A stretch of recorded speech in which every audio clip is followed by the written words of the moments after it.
Mintalah supaya sukacitamu penuh. Kadang-kadang kita itu sudah terlalu dewasa, kita kurang menjadi kanak-kanak. Kita harus memiliki iman seperti anak kecil, berani meminta. Tapi kalau sama manusia, jangan minta mentahan. Kadang-kadang ada berkat tertentu itu yang sudah ada, cuman kita nggak berani minta. Kalau Anda belum subscribe di channel ini, segera supaya Anda bisa mengikuti terus rema-rema dari Roh Kudus ya. Kita lihat hal pengabulan doa di Matius pasal 7 ayat 7 sampai 11. Matius 7 7 to 11 ya. Hal pengabulan doa, saya bacakan ayat per ayat. Mintalah maka akan diberikan kepadamu.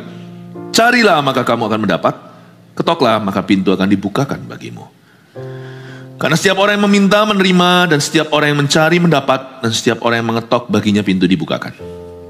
Adakah seorang daripadamu yang memberi batu kepada anaknya jika ia minta roti? Atau memberi ular jika ia meminta ikan? Jadi jika kamu yang jahat tahu memberi pemberian yang baik kepada anak-anakmu, apalagi Bapamu yang di sorga, Ia akan memberikan yang baik kepada mereka yang meminta kepadanya. Jalur berkat yang berbeda, nanti saya akan tunjukkan ada 3 jalur itu yang beda-beda. Sebenarnya berkat tidak terlalu jauh. Berkat itu sudah ada di rumah atau ada di dalam diri kita. Tuhan sudah menaruhnya. Hanya kita harus mengerti bagaimana cara menghampirinya. Setiap berkat itu ada beda cara penanganannya. Ada berkat simpelnya yang diminta, ada berkat yang dicari, ada berkat yang diketok. Nah, seringkali kita salah kaprah. Di mana kita seharusnya humble enough, cukup rendah hati, just to ask, hanya untuk meminta. Kita buat sulit, putar-putar dulu di padang gurun. Padahal minta saja beres loh. Padahal beres.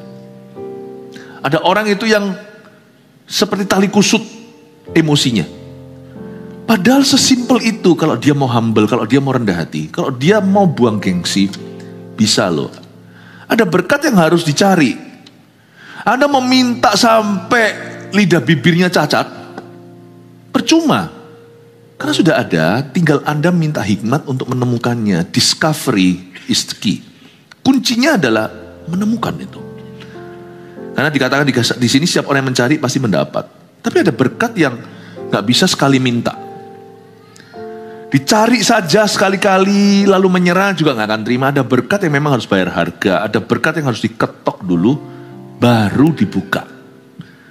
Kita lihat dulu ayat pertama, ayat 7. Mintalah maka akan diberikan kepadamu. Katakan mintalah. You see, ada hal-hal tertentu yang Anda tidak bisa usahakan. Itu kasih karunia. Kita sebagai orang Kristen itu kadang-kadang kedagingan kita itu tebal. Kedagingan maksudnya manusia daging, manusia lahiriah kita itu rasanya kalau masa kan dikasih gitu aja sama Tuhan? Gak bisa lah. Kita harus pikul salib lah, bla bla bla. Ada tempatnya. Tapi ada berkat dan mujizat. It's simply for the asking bahasa Inggrisnya. Cukup kalau Anda mau berdoa, kalutnya pikiran itu tinggalkan sebentar, luruskan akal budi. Cukup humble enough berkata Tuhan, tapi hatinya itu jangan melawan. Baru ngomong Tuhan sudah, kalau nggak dapat gimana? Kalau nggak didengar gimana? Kalau ternyata doaku ini adalah keinginanku sendiri gimana? Kalau ternyata bukan kehendak Tuhan gimana? Waduh, mau ngomong satu kalimat doa aja, sudah rasanya ada 1001 panah. Nggak usah dari luar, dari dalam diri kita. Jangan gitu. Make it simple. Cukup datang ke kaki Tuhan, baik itu saat teduh pribadi atau waktu kita bersama seperti ini. Tuhan itu dengar doa kita di hati. Apa susahnya kita cukup hanya berkata, Tuhan, tolong aku di area ini, aku butuh ini. Dalam nama Yesus, Anda akan terkejut. Tuhan itu tidak seperti yang seringkali kita bayangkan, dia itu selalu lambat karena waktunya bukan waktuku. Waktu Tuhan bukan waktu kita itu juga bisa lebih cepat loh. Saya kasih contoh. Bahkan saya belum minta. Apa yang kita tidak minta, kita belum minta, kita belum pikirkan. Tuhan sudah sediakan. Pernah gak kita alami? Bukan karena saya spesial. Tuhan terhadap anak-anaknya selalu kadang-kadang ada spontanitas-spontanitas yang kita tidak mengerti. Saya pernah ya suatu hari itu kepikir itu, kepingin makan ini. Saya suatu hari nih, saya cerita. Saya habis pelayanan di mana saya lupa, hidup saya kan selalu kerumun orang. Jadi kadang-kadang bukan karena tidak punya uang bisa beli sesuatu, tapi gak punya waktu. Kadang-kadang keinginan saya itu konyol sekali. Saya tuh kepingin, saya gak bisa cerita, ini sudah lewat gak apa-apa, saya gak minta. Kalau saya ngomong ceritain orang kepingin apa, itu kadang-kadang bisa memancing untuk diberi. Permintaan serius saya gak akan beritahu Anda. Saya kalau minta itu sama Tuhan. Kalau saya minta sama manusia nanti rule-nya beda, nanti saya jelaskan. Tapi saya kesaksian. Saya kepingin sekali, waktu itu saya gak bisa sebut namanya sih, saya gak mau endorse apa-apa. Saya itu digoda terus lewat SMS-an, ini loh ada diskon ini. Es krim ini. Saya kepingin itu, es krim itu. Saya itu bukan pemakan es krim. Anak-anak saya tahu, es bukanlah makanan favorit saya. Tapi bisa kepingin, itu udah kepikiran. Ini obsesi, tengking, ini setan. Bukan, kadang-kadang kita tuh manusia. Bukan hanya punya kebutuhan, kadang-kadang kita juga punya kemauan. Dan Tuhan tuh oke loh dengan itu. Sekonyol itu padahal yang kuurus itu urusan hidup dan mati orang. Es krim saudara didengar sama Tuhan. Saya kepingin itu, bukan diskonannya. Gambarnya itu loh yang menggiurkan. Saya gak murahan. Saya malah justru gak suka, bukan karena saya kaya raya. Saya gak suka orang itu suka punya mentalitas free itu loh. Itu juga merusak pasaran. Jadi semua itu materinya dikurangi. Supaya apa? Jor-joran harga. Lalu nanti gak enak. Dulu enak, sekarang gak sedap. Saya gak mau. Kalau saya suka sesuatu, saya rela bayar harga. Saya gak jadi orang punya mental. Saya jadi orang cheap, itu saya gak mau gitu. Kalau orang itu memang memberikan servis yang baik, kita harus berani tips kalau memang ada tips-tipsan. Kita harus berani. Kita harus hargai hasil orang, produk orang, servis orang. Makanya hidup kita, kalau kita taruh di level kayak gitu, murahan atau rendah, Tuhan nanti juga akan tunjukkan penilaian orang sama kita juga menghargai. Kita nggak akan pasang harga di sana. Bukan berarti orang yang foya-foya enggak, di mana harus hemat, hematlah. Tetapi kalau kita itu nggak punya mentalitas murahan, gratisan, gratis, bayar nggak? Daud berkata, aku nggak akan kasih Tuhan apa yang tidak kubayar harganya. I will not give God that which cost me nothing. Waktu dia beli tanah dari Arauna. Ini kok jadi melebar ya. Padahal tadi ngomong tentang ice cream cone aja. Saya pingin tuh. Bukan diskonannya. Gambarnya lagi muncul lagi. Menantang ini. Saya kepingin ini. Suatu hari saya masih di sini. Lalu habis itu ada ketemu sama kalian ini di bawah. Tiba-tiba baru kepikir. Saya ngomong sama istri saya. Di sini ruang belakang. Lalu kita harus ketemu sama jemaat. Ada urusan. Saya habis khotbah, turun muncul salah satu coach ya. CGL itu muncul teman baik. Terus bilang, kok mau ini kok? Baru ngomong sama istri saya, mau. Saya gak mau karena saya itu selalu spontan kalau ditawari kebaikan. Kalau itu tidak berguna untuk orang lain, saya pasti tolak. Saya itu orangnya, kalau tahu itu untuk saya, hanya untuk kenikmatan, bukan ada hubungan sama misi untuk orang sekalian, saya pasti berkata no dulu. Tapi istriku tahu, barusan tak beritahu saya pengen itu. Istri saya berkata, enggak. Istri saya juga gak mauan. Tapi hari itu dia tahu, itu momenku. Dia bawa kon gini, makan, kau mau kok? Saya bilang, gak usah, terima kasih. Dalam hati, aduh ya itu yang aku pengen. Itu gak seberapa, itu uang kecil gitu loh maksudnya. Terus tiba-tiba istri saya berkata, oh iya itu dari tadi kau Philip ngomong soal itu. Lah saya mau tendang dia, gak boleh tendang wanita ya kan. Tapi istri saya berkata gak apa-apa. Oke, gak apa-apa, jangan gengsi. Karena istri saya tahu itu gak seberapa. Itu gak akan merugikan orang. Oke, beli. Akhirnya beli itu. Lalu kita rebutan bayar, gak tahu siapa yang menang hari itu. Akhirnya saya bayangin, baru 5 menit lalu. Saya mikirkan es krim itu. Saya tidak minta sama Tuhan, ngapain kita sambil berlutut, Tuhan beriku es krim. Doa semurahan itu gak usah lah ya. Tidak perlu doa. Kemauan aja. Tuhan anggap itu permintaan, Tuhan langsung kabulkan. Saya hari itu belajar, bukan es krimnya. Saya yang sudah selama ini jadi guru agama ceritanya, mengajari kerohanian. Kadang-kadang saya itu terlalu serius dengan Tuhan dan menjabarkan Tuhan begitu seriusnya. Sampai misi, 1000 gereja 1 juta murid, jiwa-jiwa yang terhilang, yang binasa nanti masuk neraka. Saya jadi lupa. Pengalaman itu untuk aku, bukan es krimnya. That God is into the small things in your life too. bukan hanya great things, bukan perkara besar. Tuhan itu sangat peduli sampai kita, sama kita, sampai rambut di kepala kita itu terhitung semua. Tidak ada satu pun jatuh ke tanah tanpa sepengijinannya. Tuhan itu saking cintanya, Tuhan itu rindu. Bolehkah Anda terima ini sebagai rema? Meskipun ada orang tertentu yang bisa memanipulasi lewat kebenaran ini, ada orang yang bisa motivasi salah, saya tahu, tapi saya ambil risiko karena saya percaya jemaat ini dewasa. Bisakah Anda menerima ini sebagai rema bahwa Tuhan lebih rindu mengabulkan permintaanmu daripada kita rindu menerima pengabulan doa? That's your God. Sometimes I forget. Kadang-kadang saya sendiri lupa, karena pikiran saya kan tentang surga dan neraka. Kadang-kadang perkara sederhana, es krim cum-cum, cum-cum. Orang sini kalau bilang es krim kon begitu. Ya ampun, raja di atas segala raja, yang menjaga seluruh jagat raya, semua berputar pada porosnya, dengan jutaan miliaran bintang di angkasa. Perhatikan, saya kepingin coklat. Hari itu saya pegang kon itu, saya seperti Daud, gak bisa makan.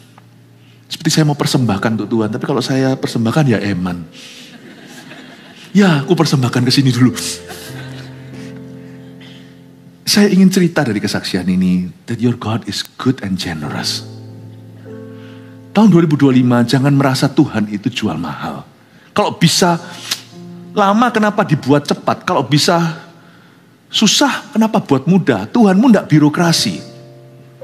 Apa yang dia langsung kabulkan, dia pasti kabulkan. Tidak usah Anda itu ragu kalau itu akan Tuhan delay till tomorrow, atau Tuhan akan lelet, sengaja lama-lamain, ulur-ulur waktu sampai esok hari.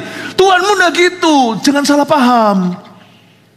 Karena itu ada kalimat di ayat 8, karena setiap orang yang meminta, menerima. Itu fakta, sama dengan setiap orang. Kalau ada orang yang lompat dari tingkat 10, pasti terluka. Itu gak usah beriman. Itu sudah realita, itu sudah fakta. Barang siapa minta, menerima. Cuman kita sering gembar-gemborkan, karena banyak orang Kristen yang tidak dewasa, banyak bayi rohani yang ngawur. Karena itu kita selalu disclaimer, hati-hati. Kalau kita minta, gak tentu dapat seperti yang kita minta, gak tentu sesuai ekspektasi. Itu ada benernya, supaya kita hati-hati, jangan lekas kecewa. Tapi kerap kali yang kurang fair adalah bagian yang satunya lagi, kurang diekspos. Izinkan saya mengeksposnya hari ini. Sometimes and most of the times, many times, kalau kita meminta sesuatu yang berkenan di hati Tuhan, kita meminta sesuatu yang benar-benar tidak melanggar firman, sometimes, many times, berkali-kali, Tuhan gak pakai bilang later atau nanti, dikabulkan langsung, bahkan sebelum kau mendoakannya dikasih. Jangan stres, please. Tuhan itu baik. Tapi kadang-kadang kita gagalnya itu meminta. Karena kita sendiri terlalu ruwet sebelum minta. Kalau minta gini. Terlalu banyak perdebatan di dalam diri sendiri, bukan setan loh ya. Kita debat sama pikiran sendiri, yang selalu menentang dan melawan. Izinkan saya mengingatkan bahwa Tuhanmu itu murah hati. Many times doa dikabulkan sesuai dengan permintaannya. Saya ulang, berkali-kali, terlalu sering, tapi karena kita itu menganggap itu sebagai biasa, kita tidak menyadarinya. Sebenarnya berkali-kali di hidup kita, kalau kita mau jujur, Allah kita itu mengabulkan doa persis sesuai yang kita minta. Cepat lagi, gak pakai lambat. Kadang-kadang mengejutkan seperti pengalaman saya. Itu bahkan bukan permintaan, cuman keinginan. Kepingin saja dikasih kayak gitu. Ya karena Pastor Philip kan dekat sama Tuhan kan. Enggak, sama Adam dan Hawanya. Sama. That's how good your God is. Beritahu kanan kirinya, Tuhan itu baik dan mengasihimu. Tolong sampaikan pesannya Tuhan kepada orang sebelah. Amin. Sama Tuhan itu yang berani minta. Tapi katanya pendeta enggak boleh minta-minta. Ya. Sudahlah, pendeta itu cuma mau jaga aja. Supaya jangan sampai Anda keluar jalur. Dan itu benar. Baik ada hamba Tuhan yang mengingatkan. Tapi saya tunjukkan intisarinya ya kepada siapa yang meminta. Karena setiap orang yang meminta, menerima. Jadi jangan sungkan sama Tuhan. Katakan lagi pada orang belakangnya sana, jangan sungkan sama Tuhan. Haleluya. Minta itu ada berkat yang tidak perlu rumit. Cukup simply for the asking. Kalau Anda minta, Tuhan beri. Tapi sekali lagi, nih selalu kepancing terus disclaimer dasar hamba Tuhan selalu begitu. Ya nggak apa-apa lah, papa itu kan selalu hati-hati. Hati-hati gini ya, mama juga sama hati-hati. Kadang-kadang nggak apa-apa juga overprotective. Tapi lupakan sifat overprotective kami. Itu hanya karena mengasihimu tidak mau Anda sampai jadi salah hati. Tapi sebenarnya ya, coba baca lebih lanjut. Kalau Anda bisa lihat simple saja, pesan yang saya bawa adalah Tuhan mengabulkan doa lo. Persis seperti yang kau minta. Sudahkah kau minta? Saya jadi ingat perkataan Yesus. Sampai sekarang kok belum minta? Yesus tegur muridnya. Loh, kayak Yesus yang butuh aja. Kalau sampai sekarang kamu belum minta, mintalah kepada aku. Tidak berkata kamu minta pada Bapa demi namaku saja, tapi mintalah kepada Bapa. Bukan hanya mintalah dalam nama aku, mintalah kepada Bapa secara langsung. Kepada Bapa akan memberikan. Mintalah, sampai sekarang kamu belum minta. Mintalah supaya sukacitamu penuh. Kadang-kadang kita itu sudah terlalu dewasa, kita kurang menjadi kanak-kanak. Kita harus memiliki iman seperti anak kecil, berani meminta. Tapi kalau sama manusia, jangan minta mentahan. Kadang-kadang ada berkat tertentu itu yang sudah ada, cuman kita nggak berani minta. Misalnya kita mau janjian sama orang, wah rumit sendiri. Padahal kalau minta waktu, kadang-kadang tiba-tiba dikasih. Jadi jangan masuk di dalam satu area namanya asumsi. Yang penting kita harus punya harga diri. Misalnya kalau saya punya masalah dalam pekerjaan, minta hutangan itu jangan dibiasakan. Nanti jadi tukang ngutang. Kita harus punya harga diri. Sekalipun kalau kita punya bisnis pekerjaan itu lagi terpuruk, jangan dengan gampang minta kemurahan orang. Jangan jual dirimu. Saya punya satu prinsip dalam hidup saya, ya, yang sampai hari ini tetap saya pegang, yaitu saya tidak akan mudah minta sama orang. Kalau sampai kita perlu minta sama satu orang, misalnya dalam konteks pekerjaan kita bermasalah, maka jangan minta mentahannya, yang penting mentahannya. Aku minta dong bantuan, sana kan punya uang. Itu langsung kita posisinya rendah. Kalau Anda minta sama manusia, mintalah kesempatan. Mintalah kesempatan. Bukan misalnya, saya tidak minta pinjaman, saya tidak minta uang. Tapi saya punya dagangan, mungkin ini itu, saya punya dagangan, saya bisa nggak, ini kan bergerak di ini, kasih saya kesempatan untuk bisa menjual produk saya. Ada sesuatu timbal balik yang Anda beri. Jangan pernah kita sebagai orang Kristen itu gampangin orang. Gampang suruh orang minta tolong sama orang. Gampang suruh orang berbuat sesuatu, doing a favor for us, atau melakukan sesuatu untuk kita. Tolong ya, sana bisa bantu saya gini. Jangan mudah, karena anak-anak Tuhan itu semuanya royalitas. Anak-anak Tuhan semuanya royalty, anak-anak Tuhan itu semua bangsawan. Jangan gampang minta pertolongan sama orang. The other day, kemarin barusan, pulang potong rambut. Jadi tahu rambut saya potong. Saya sama istri saya nyetir sendiri. Waktu saya nyetir sendiri lalu tiba-tiba tergerak ada satu bapak-bapak di stop-stopan gitu ya. Ini bukan orang minta-minta ya. Dia jualan, ada dagangannya. Dia jual apa gitu loh. Apa gitu, dia jualan apa. Udah tua. Istri saya ngambil, nih kasihkan orang. Kasih bapak itu. Udah gak usah tahu nominalnya, kasih. Saya turunkan. Pak. Ini sudah mau hijau nih. Pak, dia datang dari jauh. Saya kasih uang. Tuhan berkati. Dia pergi, baru sadar. Oh iya, dia jualan. Dia balik loh itu sebelum hijau.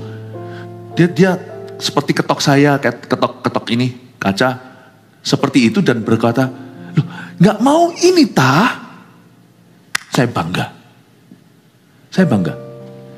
Dia tidak pernah matanya pada mentahan. Seorang pedagang, cuman dia belum punya kesempatan. Dia pedagang kaki lima lah ceritanya di jalanan, tapi dia tidak ngemis seperti anak-anak yang jauh lebih muda. Ini orang tua banget, bapak-bapak. Dan dia ke situ memberikan satu jasa atau memberikan satu produk sebagai timbal balik. Akan ada timbal balik. Sana kasih saya uang, saya kasih Anda sesuatu yang Anda mau, yang butuhkan atau inginkan. Entah itu mainan, entah itu tisu, entah itu apa.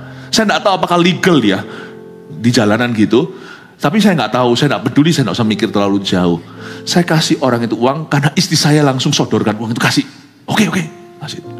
Ya, nurut sama istri, happy wife, happy life. Istri saya itu suka memberi orangnya. Saya belajar dari dia. Nah, waktu saya kasihkan gitu itu, orang itu nggak mau terima mentahan.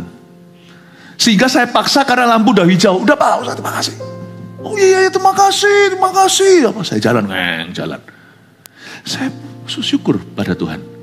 Saya sangat respect dengan Bapak itu. Saya tidak tahu namanya siapa. Bahkan mungkin bukan orang Kristen. Dia punya harga diri.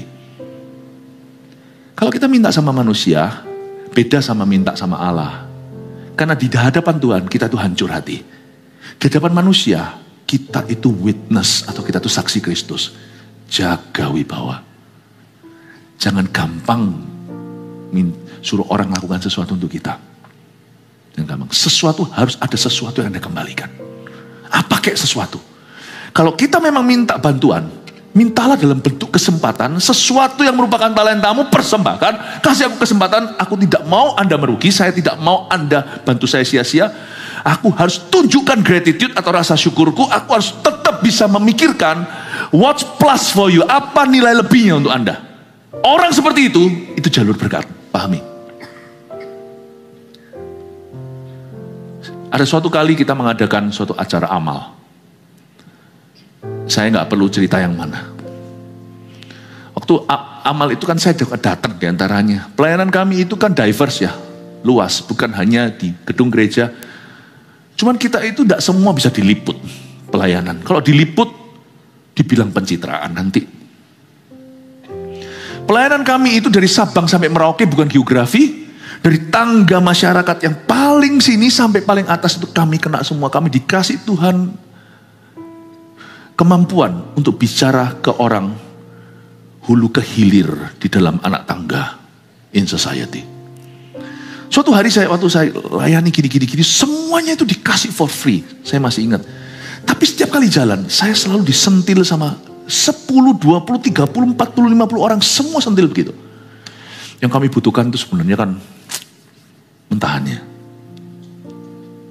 Saya lewat lagi kan, padahal kita kasih mereka apa yang mereka sangat butuhkan dan mendesak. Tapi ujung sini sampai ujung situ saya dimintai uang. Loh, saya tidak keberatan, tapi saya tahu itu bukan solusinya. Dengan senang hati.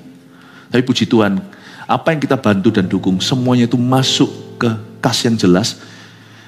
Misalnya di gereja kita ada MSP, ada misi penginjilan, ada misi kemanusiaan, semua itu ada kantong dan jelas, semuanya itu channelnya itu jelas. Kita ini, saya termasuk pemberi. Dalam hal ini tidak ada pendeta dan pengusaha, ibu rumah tangga, mahasiswa. Kita semua itu sama-sama giver. Hati itu aman, nyaman, tentram. Tahu kalau di gereja itu dengan tertib semua tersalurkan. Jadi kita tidak dibohongi dan kita juga tidak ngawur, tidak gegabah. Tapi pada waktu saya sendiri cemplung, saya masih ingat. Ujung jalan ke ujung jalan. Saya dimintai terus. Itu saya sedih di hati saya meskipun bukan 17 Agustus. Saya berdoa supaya Tuhan ubahkan mentalitas bangsa dan negara kita. That's why we are poor. Mentalitasnya itu loh. Poverty. Tidak ada harga diri. Saya diajari dari kecil. Mau sampai kelaparan saya tidak akan pernah berlutut bersujud minta roti. Saya tidak akan pernah minta roti. Saya akan minta kesempatan. Give me an opportunity. You tidak akan pernah menyesal. Pernah percaya saya. Kalau itu saya berani tantang orang. Kalau saya memang butuh bantuan, saya akan ketok pintu dan berkata, Bapak, kasih saya kesempatan. Give me. Tunjukkan. Beri saya kesempatan untuk membuktikan pada Anda bahwa saya bisa berguna untuk Bapak. Saya tidak punya apa-apa. Mas perak tidak aku punya. Tapi aku punya suatu. Saya punya integritas. Saya punya determination. Saya punya suatu kegigihan. Saya punya keuletan. Aku akan tunjukkan. Anda adopsi saya berada di sayapmu. Perusahaan tidak merugi ada saya. Tapi justru saya bawa devisa. Hal yang sama yang saya terapkan dalam pelayanan. Di dalam gereja, tidak semerta-merta orang berkata, pendeta enak. Kami itu kerja mati-matian. Kalau kami tidak bisa membawa kembali apa yang telah diberikan pada kami adalah defisit, kami bukan aset. Buat perusahaan, organisasi, atau apapun termasuk ministry yang kami bantu, yang kami dukung. jadi orang itu kita harus punya harga diri. Saya ngomong gini, maaf, jangan ada yang tersinggung. Mungkin beberapa kita belum teruji karena kita berkecukupan. Tapi kalau kita tidak punya, kalau kita tidak punya, Bapak Ibu Saudara, kita baru akan ketahuan warna aslinya. Yang penting kita harus ajarkan mentalitas seperti ini kepada anak cucu kita. Ini juga bisa menjadi masalah orang-orang yang berada, karena anak cucunya belum teruji, lahir sudah berkecukupan. Kita harus, janganlah kita tidak perlu latih anak-anak kita sampai mereka harus ditaraf di bawah kemiskinan, tidak perlu. Tapi mentalitas dan value nilai itu harus turunkan sedini mungkin in their life. Waktu saya dulu pelayanan di Ungaran bersama dengan Pastor Yohanes, waktu itu Pak Samuel Handoko adalah gembala sidang setempat. Saya bawa uang dari Kanada karena itu liburan saya. Dari uang saku saya yang saya disiplin sendiri untuk saya cicil, untuk saya tabung, itu saya bawa karena waktu itu ayah saya bukan orang Kristen, belum. Beliau tahu akhirnya saya sekolah pendeta, saya tidak mungkin berkata, mau sekolah pendeta, Tuhanku akan jaga. Saya punya gengsi seperti Nehemia, dia sudah gembar-gembor cerita tentang Tuhannya, lalu minta tentara serdadu untuk lindungi dia sampai kembali ke Yerusalem. Kan dia malu, dia memilih untuk puasa, dia beritahu, karena aku sudah kesaksian di hadapan raja, masa sekarang minta bantuan raja yang bukan anak Tuhan. Saya tidak pernah ngomong sama papa saya. Tapi ya saya tabung, saya sudah punya budgetnya tiap minggu, berapa saya kasih pesepuluhan. Saya akan minta, karena itu bagian saya sebagai anak, tapi saya sebagai pendeta, cikal bakal pendeta sedang dalam proses Tuhan, saya tidak boleh minta ekstra sekalipun papa saya berkecukupan. Saya tidak boleh gampangkan, bahkan orang tua saya. Mama saya lain cerita, karena ibu saya orang Kristen dari dulu, papa saya bukan. Saya tidak boleh, karena saya harus perhatikan imannya. Banyak orang-orang Kristen menjadi batu sandungan buat orang non-Kristen soal uang. Ini tidak akan jadi batu sandungan, tapi saya terlalu gengsi. Gengsi saya menurut saya itu ada hubungan dengan kemuliaan Tuhan. Tuhan yang kasih saya job ini, Tuhan pasti bertanggung jawab. Uang saya ada, saya sudah berbesar hati. 3 bulan di Ungaran, lalu saya kembali ke Vancouver, Kanada. Cukup ini, karena saya sudah bawa dari dolar. Ya kan? Saya bawa. Tahu nggak? Saya tinggal satu ruangan dengan orang-orang, dengan teman-teman yang sekolah teologi ya, bayangkan. Ingat nggak? Uangku dicuri habis, tinggal sisa sedikit. Sedangkan waktu saya di Ungaran masih sisa 2 bulan. Makan apa gua? Gak pernah dalam hidup saya, mobil ada banyak, rumah besar. Saya gak ngomong ini asal bunyi. Kamar saya ada jacuzzinya, ada sauna, dua-dua ada di kamar mandiku. Saya gak ngomong ini membual, karena kami bukan dari keluarga kaya raya, tapi kami tidak berkekurangan. Saya jadi pendeta bukan untuk cari roti. Saya buang roti ke lautan baru jadi pendeta. Lalu tidak pernah seumur hidupku saya harus lihat toko roti di depan masih ingat? Itu harga 200 perak atau berapa? Ada ibu-ibu yang jaga. Itu saya harus budgeting dulu. Kalau aku makan sekarang 200 perak, karena dicuri uang saya di asrama itu. Uangku tinggal sedikit, tapi pencurinya itu baik hati. Dia sisakan sedikit untuk roti. Dia gak ambil ludes, kayak rasanya itu pencurinya Kristen. Gak pernah dalam hidup saya harus nunggu. Padahal kalau saya bel papa saya, dana langsung tiba. Tapi saya terlalu gengsi untuk minta sesuatu yang bukan di juridiksinya. Karena ini latihan iman Tuhan untuk saya. Karena ini panggilan jadi pendeta, sudah bukan saya sebagai anak. Saya harus lepas. Saya masih ingat kok waktu itu terbang, naik pesawat. Zaman dulu saya tidak sebut brandnya, tidak sebut nama airline-nya. Zaman dulu, sekarang sudah ada pesawat itu. Selalu ada yang namanya sandiwara. Saya kira nanti ada drama kreatif ministry, bukan yang disebut sandiwara itu lotre. Jadi suatu hari waktu saya punya boarding pass itu sudah sampai pergi ke Jawa Tengah. Ya, kadang-kadang saya tidak naik karena percaya diri kan, tidak masalah terbang terus. Karena uang saya dolar kan. Tapi waktu setelah dicuri terbang lagi. Pulangnya pakai apa? Tiba-tiba pada waktu ada sandiwara, itu artinya nanti ada tiket kembalinya itu free. Saya kasih boarding pass ke pramugari. Dia bilang, nanti Pak, nanti Mas, masih nanti, ini belum dibacakan. Sudahlah, Anda bawa aja Mbak. Ini orang lihatin saya seperti Anda itu waras, bawa aja daripada 2 kali jalan. Loh, Mas, enggak tentu menang. Loh, bawa aja. Nomor saya yang disebut. Saya bolak-balik naik pesawat itu begitu dulu. Dapat yang namanya sandiwara, saya dapat kembalinya. Tuhan tuh pelihara. Jadi kali ini waktu uangku dicuri, saya naik bandingnya ke Tuhan. Gak pernah dalam hidup saya lihat roti 200 rupiah. Rupiah loh, zaman itu 30 tahunan. Saya mikir 7 kali. 200 perak. Karena kalau saya hitung masih 2 bulan. Nanti sebulan terakhir saya kelaparan. Kalau saya mau jajan makan, gak ada uang. Lalu saya berlutut sama Tuhan. Saya berkata, Tuhan, aku minta sama Tuhan. Aku minta Tuhan kirimkan uang. Karena Tuhan tahu meskipun aku hamba Tuhan, aku sering puasa. Tapi aku ini juga masih pertumbuhan. Aku ini masih lapar Tuhan. Makanku banyak gak berat percaya. Undang saya, Anda kan tahu makan saya seberapa. Jangan undang saya. Nanti rebutan bayar sama saya. Saya berkata, Tuhan, tiba-tiba ada kerabat datang lewat. Zaman belum ada tol, bisa mampir di Jawa Tengah. Kerabat itu bukan orang Kristen, malah justru agama lain. Tiba-tiba berasa, ini untuk kamu. Saudara papa saya. Ya ampun Tuhan. Akhirnya saya tertegur. Lain kali aku gak mau minta gini, wis aku beranikan diri minta sama papa.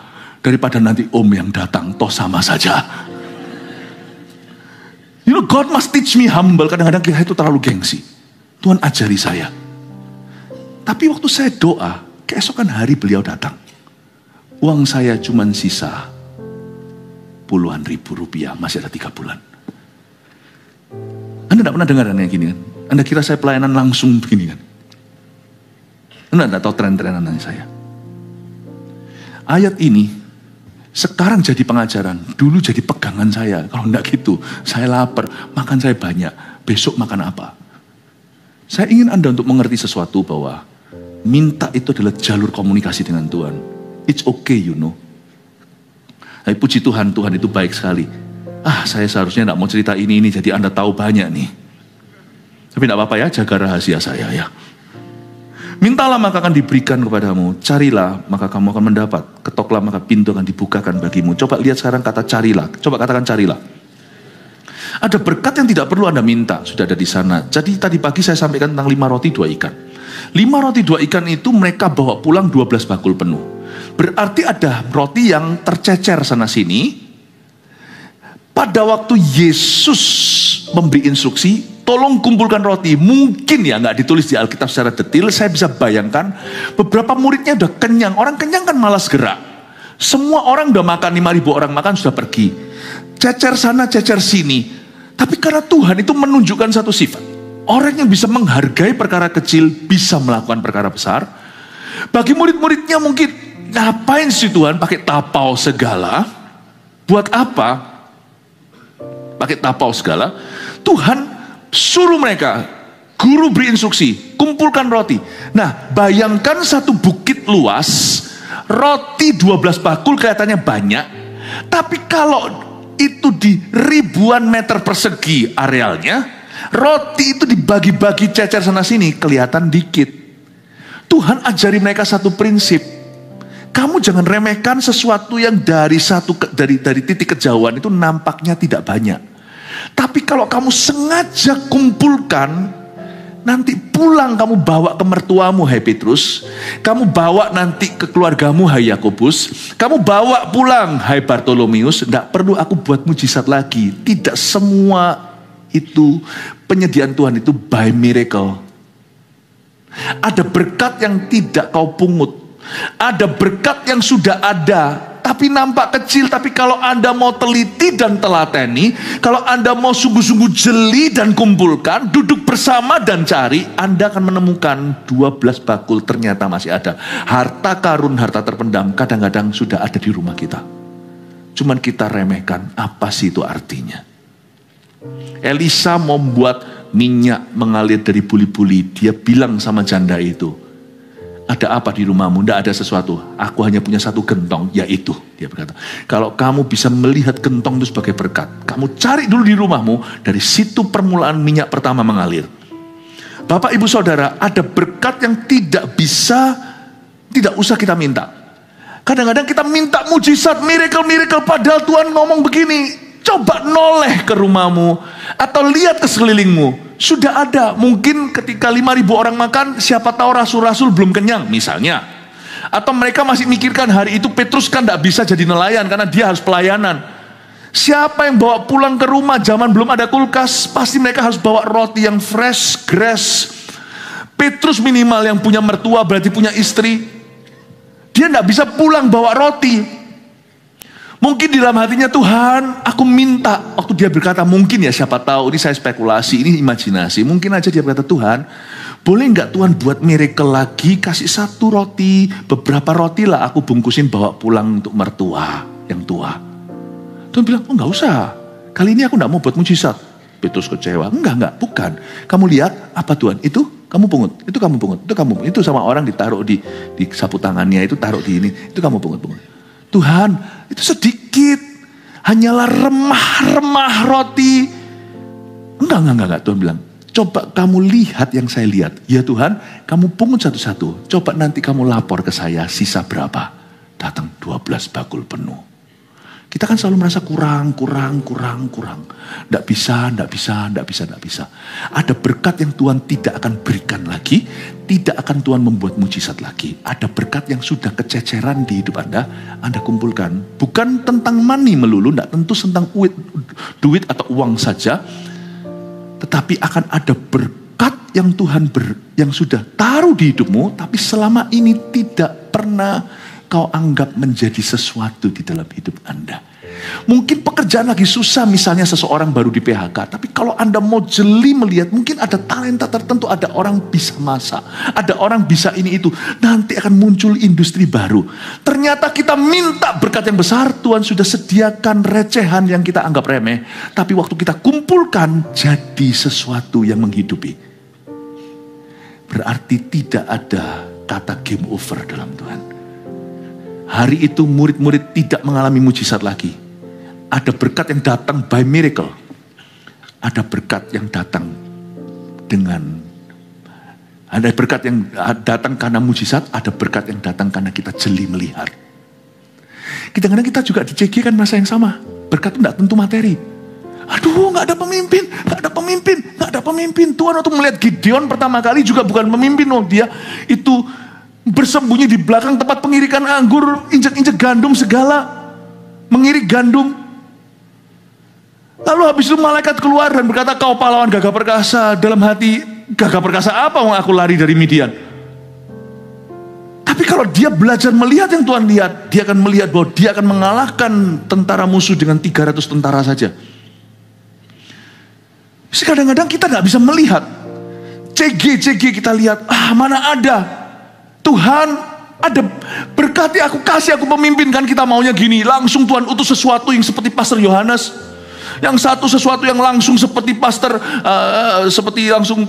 Moro. Atau langsung seperti siapa. Kita maunya. Di depan kita semuanya orang yang masih struggle imannya. Orang-orang yang masih belum lengkap pemahaman Alkitabnya. Aduh Tuhan bilang, kamu jangan minta pemimpin. Kamu lihat ke dalam. Apa Tuhan? Gideon semua lari dari masalah. Tuhan bilang, coba kalau kamu lihat ini. Dan kamu bisa temukan jiwa kepemimpinan mereka. Dan dengan kuasa Roh Kudus melalui hidupmu, kamu layani mereka. Mereka jadi pemimpinmu yang luar biasa. Kalau Tuhan tidak menjawab doa kita, saya curiga kemungkinan berkatnya sudah ada, cuman kita belum jeli melihatnya. Anak saya waktu kecil tanya sama saya suatu pertanyaan yang menurut saya brilian. Daddy, emas itu kan dari tanah. Dia bilang gitu. Kok bisa mereka tahu ada emasnya? Itu masih umur berapa? Warren tanya sama saya waktu kecil. Iya ya. Hanya mata jeli dan orang-orang yang bisa mengelola yang tahu di dalam lumpur itu digini-gini kan ada emasnya. Bukankah Irian Jaya banyak yang begitu di Papua? Katanya 1 minggu mereka cuma gini-gini aja sudah menghasilkan sekian. Coba bayangkan. Bapak ibu saudara, dibutuhkan mata jeli dan iman untuk melihat berkat yang tidak perlu diminta, tinggal kau cari dan temukan. Sebab Alkitab mengatakan setiap orang yang mencari mendapat. Lalu ada berkat yang harus diketok. Setiap orang yang mengetok, pintu akan dibukakan bagimu. Jadi ada berkat yang Tuhan berikan. Jalur ketiga adalah berkat yang tidak akan tiba sebelum Anda bayar harga cukup untuknya. Dan sebelum Anda mengetok-ngetok itu nggak ada orang. Kalau orang ngetok yang gimana ya? Orang kalau ngetok nggak niat itu gini loh, knock. Lalu nanti ngomong sama, aku sudah datang ke rumahmu, kamu nggak buka pintu. Aku nggak dengar ketokannya, sudah. Coba tunjukkan lagi kamu ngetoknya gimana. Tok. Itu nggak niat bro. Ketok itu minimal 2, 3, 4 kali. Tok, tok, tok, tok, tok. Tok, tok, tok, tok, tok, tok, tok, 7 kali. Ada berkat yang memang terasa lamban, datangnya itu kok nggak tiba-tiba. Ada doa minta-minta, enggak. Tapi kalau Anda tekun, ada berkat yang akan diberikan lewat ketekunan. Bahkan lewat puluhan tahun. Kalau saya lihat dokter misalnya, ponakan saya adalah seorang dokter. Itu kerjanya, makanya saya berkata, orang mau jadi dokter itu juga panggilan. Udah sekolah lagi, udah sekolah gini, masih praktek lagi, masih gini untuk sampai license, sampai dapat izin praktek itu, aduh susahnya. Jadi pendeta juga sama loh, yang benar, yang tulen, bukan cuma karbitan, itu selalu tidak gampang. You see, kadang-kadang lewat belajar, karena itu anak-anak muda di tempat ini jangan kau remehkan. Karir itu dimulai dari bangku sekolah. Mungkin Anda nanti tidak akan ingat matematika, tetapi cara matematika menempamu akan menunjukkan nanti Anda segigi apa waktu Anda berurusan dengan perkara-perkara yang tidak Anda pahami di dunia kerja nanti. Sebenarnya saya bilang, karir kita itu mulai dari bangku sekolah. Decades of studying hard. Karena itu anak muda tidak boleh kita itu hanya bergantung pada berkat yang diminta atau yang dicari. Anda harus tekun di berkat jalur ketiga. Anda harus jadi pengetok-pengetok yang dahsyat dalam kerajaan Allah. Decades atau puluhan tahun studying. Itu ternyata Tuhan hitung dan perhitungkan. Bapak ibu saudara, ada pintu berkat yang tak akan terbuka sebelum Anda tahunan mengetok. Jadi menurut saya, ada berkat per hari ini dalam hidupmu, baik itu pernikahan, terutama pekerjaan Anda, yang nanti Tuhan berikan 10 tahun dari sekarang. Jadi itu bukan tidak masuk dalam visinya 2025 untuk hidupmu. Tapi jalani 2025 dengan tekun. Ada berkat tertentu yang akan Tuhan berikan nanti pada waktu tahun 2035 di hidupmu. Tapi kalau Anda dan saya bolong, bolos, dan malas, itu tidak akan nyampe kalau ketokan kita tidak niat. Kalau kita ketok meskipun banyak, tapi kalau putus-putus, tok-tok lalu lari, makan bakso dulu, tok-tok minum es teler dulu, tok-tok sekalipun Anda ketok ratusan kali, tetap gak mempan karena Anda tidak konsisten. Ada berkat yang diberikan hanya lewat ketokan yang konsisten terus, dan itu bisa hitungannya tahun. Jadi saya itu tiap tahun, meskipun masuk tahun itu dengan visi baru, saya itu juga punya pandangan jauh. Bahwa saya curiga, kalau Tuhan izinkan kita semua hidup selama itu, they are blessing God is reserving for me. Tuhan sedang RSVP berkat itu untuk hidup saya, untuk anak-anak, untuk keluarga saya, untuk gereja ini. 5 tahun ke depan, ada berkat yang Tuhan sudah siapkan untuk 2030 untuk kita. Dan sekarang ini yang kita jalani adalah puzzle-puzzle kecilnya. Itulah sebabnya orang pacaran harus punya visi ini. Tidak boleh orang pacaran, saya ajarin pada anak-anak muda, nggak boleh kita hanya mikirkan cuma pacaran doang. Masa seserius itu? Iya, pacarannya nanti waktu kita ketemu nggak usah serius, nggak apa-apa. Tapi visimu harus serius, karena hidupmu bukan lelucon. Masa depanmu itu bukan joke, bukan sebuah joke. Kalau kita pacaran, anak-anak muda, itu harus mikirnya ke depan. Saya dari sejak umur 18 terima Tuhan, sudah diajari sama Roh Kudus. Pikiran saya adalah pernikahan. Jadi saya bukan cari pacar, saya cari istri. Dari sejak saya bertobat, saya langsung punya pandangan yang beda. Aku cari istri, bukan cari pacar. Kalau cari pacar bisa keliling dating. Kalau cari istri, saya harus berdoa dan serius dan libatkan orang-orang yang bertanggung jawab di hidup saya, seperti orang tua saya, gembala saya. Dan saya pikiran waktu pacaran, saya itu sedang mempersiapkan rumah tangga. Belum kenal anak, wong saya sendiri masih bocah, waktu saya sendiri masih usianya remaja. Tapi saya sudah mikir suatu hari, I will have children. Dan saya tidak mau anakku membalas aku. Prinsip saya itu lugu. Aku tidak mau anakku yang kutabur yang salah, nanti aku tua yang salah pula, nanti suatu hari anak saya balas saya. No. Aku harus punya otoritas berkata sama anak saya, don't sleep around. Aku harus punya otoritas berkata sama mereka, pacaran harus kudus. Karena itu sekarang juga waktu aku pacaran, waktu ketemu tidak usah serius. Kalau serius terus, oh haleluya. Karena nanti jadi bosan. Pacaran itu juga makan, nonton dan sebagainya. Tapi dengan visi yang menjagai bahwa nanti suatu hari, kemungkinan besar aku akan punya anak sama orang ini. Dan aku tidak mau pada saat itu aku sesali perbuatanku hari ini. I will not do anything that I could be sorry. Suatu hari. Ada berkat yang hanya didapat kalau kita ngetok dengan benar.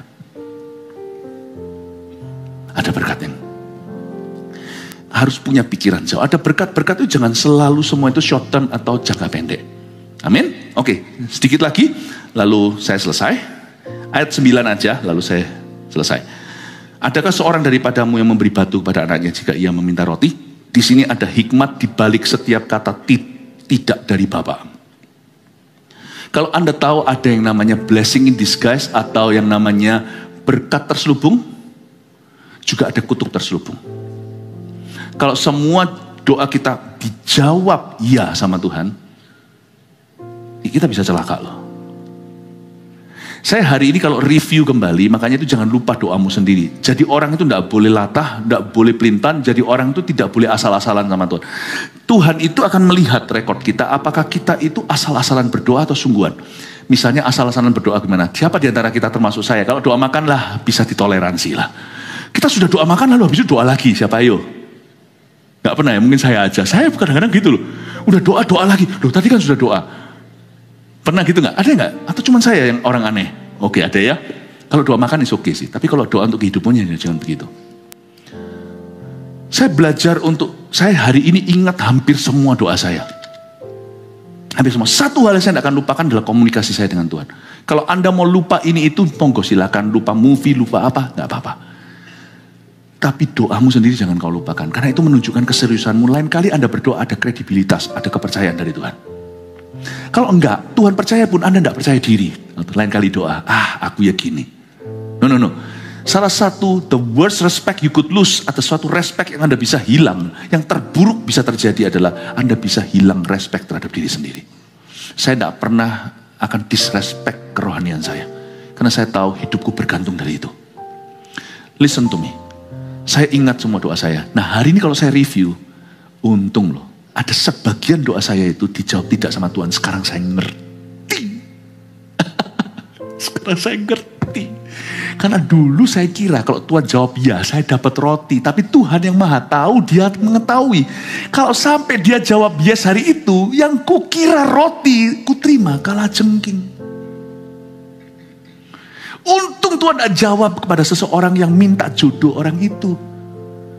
Kalau Tuhan jawab, kelihatannya Tuhan baik, kasih Anda jodoh, idaman Anda maunya yang begitu.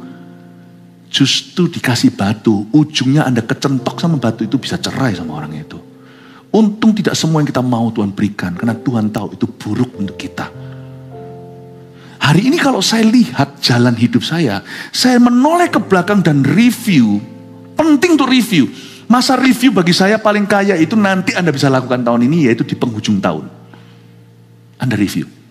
Baiknya setiap jemaat supaya tahun ini lebih teratur adalah Anda punya agenda pribadi, baik itu elektronik, baik itu saya suka yang fisik. Jadi saya bisa menata tahu apa yang saya lakukan bulan per bulan, minggu per minggu. Mungkin Anda tidak sesibuk itu. Tapi sebelum Anda organize, sebelum Anda bisa manage waktumu, Anda juga tidak akan pernah sibuk karena Tuhan tidak akan memakaimu. Ketika Anda mulai menghargai waktumu, ketika Anda mulai menata hidupmu, jadwal-jadwalmu tidak tentu seperti kita, pendeta jadwal khotbah, tapi ada perkara-perkara yang benar, perkara-perkara yang positif, yang membangun, perkara-perkara yang berguna yang Anda lakukan dan Anda rencanakan minggu per minggu, bulan per bulan. Nanti Anda akan lihat, tiba-tiba Tuhan tambahkan. Kalau Anda kembangkan talenta itu, yaitu mengatur waktu, nanti Tuhan akan tambahkan kesibukan, bukan hanya sibuk doang, tapi berbuah-buah. Saya biasanya refleksi dan akhir tahun waktu saya review kembali, ada doa-doa memang sama Tuhan dijawab tidak. Dan saya kamsyah, saya berterima kasih. Karena saya ngerti, kalau saya dijawab iya, jalur hidupku sekarang sudah lain. Dan saya rasa tidak sebagus itu. Jangan hanya bersyukur sama Tuhan untuk setiap yes. dari dia. Bersyukurlah untuk setiap no. Ini untuk menyeimbangi bahwa Tuhan mengabulkan doa seringkali sesuai aplikasi, sesuai ekspektasi. Tapi ketika Tuhan tidak menjawabnya dengan iya, pada akhirnya Anda mengerti saat itu Anda belum memahami, bersyukurlah bahwa yang kau kira roti kalau diberi itu ternyata batu, ular, dan kalajengking. Untung Tuhan. Untung Tuhan. Untung aku tidak jadi sama orang itu. Untung aku tidak dapat kerjaan itu. Untung aku tidak dapat deal itu. Untung aku tidak dipromosikan. Untung Tuhan. Amin Bapak Ibu Saudara. Itu yang disebut wisdom behind God's nose. Tidaknya Tuhan. Karena kalau kita percaya Tuhan itu baik, ayat 11, jadi jika kamu yang jahat tahu memberi pemberian yang baik pada anakmu, apalagi Bapamu yang di sorga, Ia akan memberikan yang baik kepada mereka yang meminta kepadanya. Sebelum saya akan berikan satu nubuatan yang saya janjikan, apa yang saya doakan tahun lalu untuk tahun ini, saya kasih dulu 3 poinnya sebagai summary, sebagai penghujung pesan Tuhan yang saya berikan. Ada 3 jalur berkat yang berbeda yang saya mau presentasikan. Yang pertama, dari kata minta, mintalah.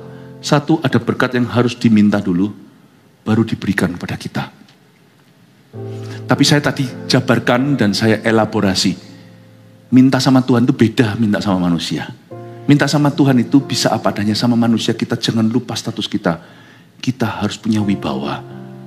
Kita itu adalah saksi Allah. Jangan pernah murahan dan gampangin orang. 2, ada berkat yang sudah ada pada kita. Jadi percuma kita kuar-kuar minta. Tuhan tidak akan kabulkan. Karena Tuhan berkata sudah ada. Tapi terlalu kecil Tuhan, tercecer mana-mana. Kumpulkan, coba kamu kumpulkan. Kamu akan temukan sesuatu, nemukan sesuatu. Akan jadi industri tertentu, akan jadi sesuatu pekerjaan baru. Akan jadi sesuatu berkat dalam hidupmu. Ada berkat yang sudah ada pada kita, tapi kita perlu mencarinya. 3, ada berkat yang berjangka panjang. Itu pintu berkat yang terbuka setelah kita berusaha sekian lama. Jadi kau dan aku jangan paksakan. Poin ke-1 saya di khotbah hari ini adalah ada berkat yang tidak bisa. Jangan paksakan berkat sebelum waktu Tuhan. Ada berkat yang baru, bukan berkat saja, pintu berkat terbuka baru setelah kita berusaha sekian lama. Itu berarti berarti juga Anda harus pacaran dengan sungguh-sungguh. Kalau yang di sini masih pacaran, beritahu sama anak-anaknya, beritahu penjelasan ini kalau anaknya tidak hadir malam hari ini. Anda harus sekolah sungguh-sungguh. Tapi nanti aku tidak ingat itu semuanya. Enggak apa-apa. Allah sedang menempa sesuatu dalam hidupmu. Ya? Oke, sudah selesai ini 3, di foto ada 1 nubuatan lalu saya selesai. Saya tahun lalu seperti mendapatkan suatu profesi.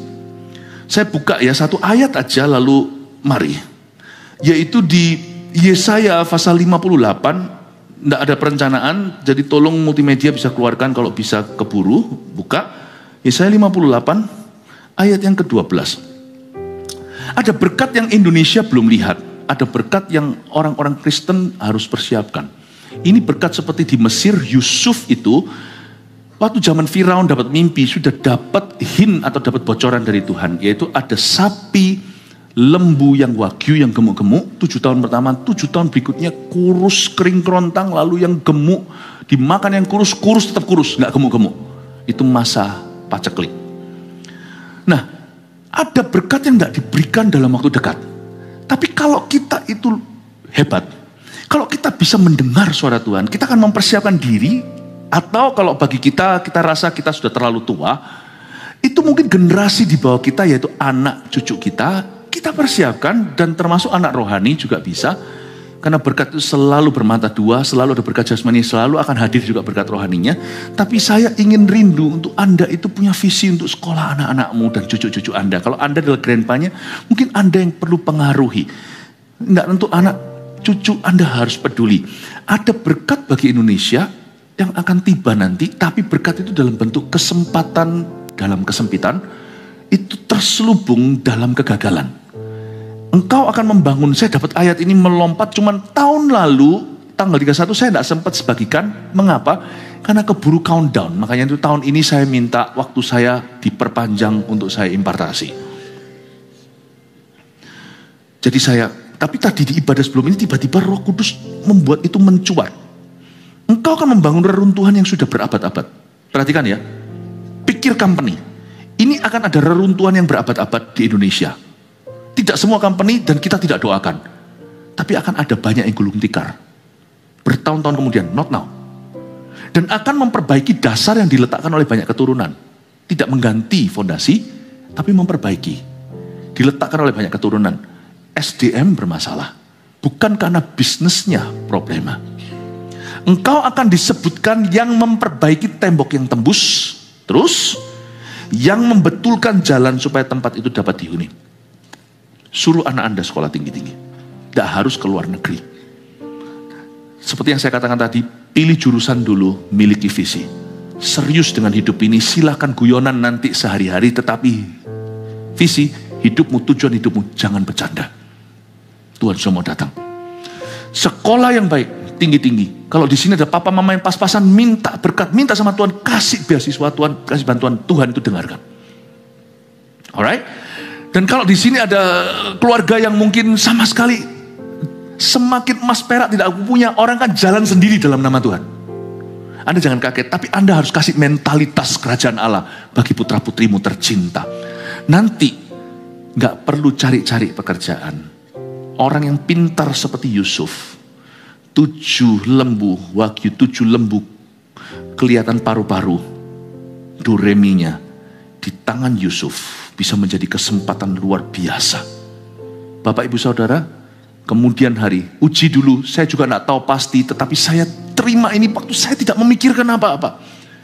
Akan banyak berkat akuisisi dan yang nanti bisa mengakuisisi bisnis-bisnis yang gagal di tanah air, itu adalah anak-anak Tuhan yang jauh hari ngetok dan mempersiapkan diri. Nanti itu ya, akuisisi di tangan orang tertentu tidak jalan, retak, tidak keruan, di tangannya Yusuf membeli seluruh Mesir. Kasih hikmat, Tuhan kasih hikmat bahwa nanti tahun-tahun ke depan tidak sedikit perusahaan yang tiarap dan gulung tikar. Bukan karena bisnisnya tidak ada, SDM-nya salah. Dan lebih tepatnya, tak ada perkenanan Allah. Siapkan dirimu. Yang muda-mudi terutama, yang masih kecil, siapkan anak-anak Anda. Miliki visi.